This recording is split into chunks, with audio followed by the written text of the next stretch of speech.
Alpha Phi Alpha is the oldest historically black fraternity. Dr. King was a member, Justice Thurgood Marshall.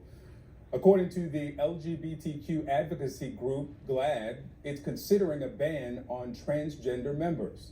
They say Alpha Phi Alpha would become the second of the Divine Nine to adopt such a ban, and GLAAD notes that the proposal still has to be ratified by the general body and chapters of Alpha Phi Alpha.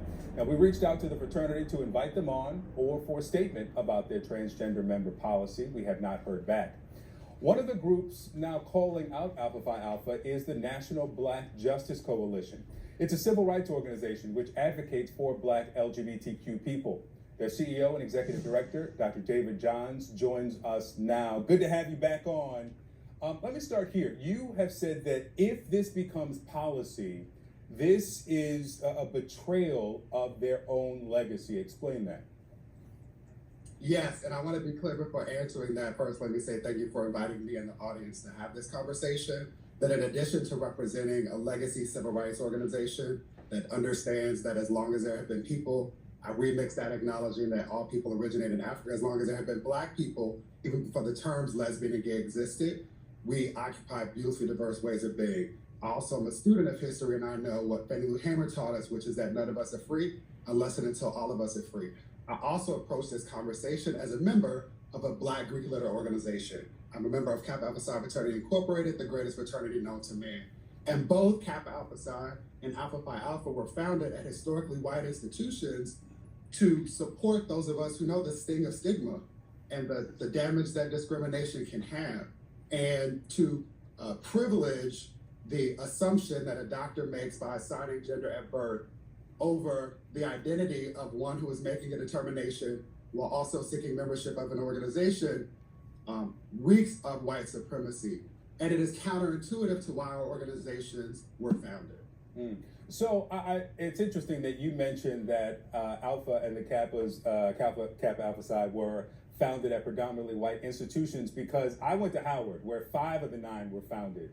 And I wonder for Black trans people who are at PWIs, predominantly white institutions, and are looking for community, and are looking for kinship, and are told that you cannot, if this becomes policy, join this group because of who you are, what that message is to that Black trans person. Even if the people who are a member of these organizations, they are friendly, they believe in the principles, they are similar. Yeah, Victor, let's keep it 100 and acknowledge that there are actively right now trans members of all of the Divine Nine openly trans. Yeah. That is also true for openly trans, publicly trans, and that is also true for white fraternities and sororities. This problem is not new. The creation of these policies stands in a long line of white right-wing evangelical anchored exclusionary policies, banning access to books, to marriage, to communities, to colleges, to bathrooms, to sports. This is not new, and so I want us to be critical in acknowledging that we should be asking more questions about why this is happening, in particular why this is happening now. As you mentioned, Alpha Phi Alpha, while the first Black Greek letter organization, is not the first to entertain a policy like this. Phi Beta Sigma instituted a policy like this in 2017, and the context was very different. And so to be specific in answering your question, what I know is that there are lots of questions. Why this policy was enacted now, why it has become a priority for this organization, how it will be enforced, again, acknowledging that there are trans members of the organization now.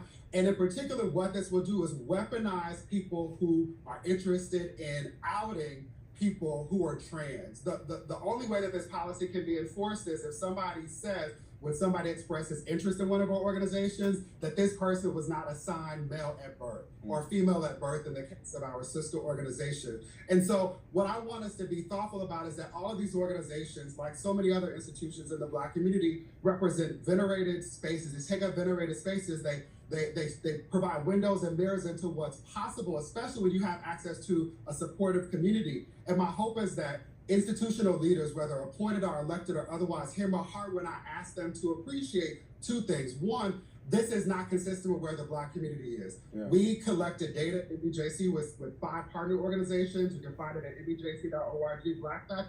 We collected data that shows that the plurality of Black people want the Black community to do more to support Black LGBTQIA plus and Sandra-loving people. This includes 73% of Gen Z. And if we're not thoughtful about the institutional legacy of these organizations, then we should be in position to lead them. Dr. David Johns, thank you for that and for the conversation. I want to say we reached out to 8 other historically Black fraternities and sororities.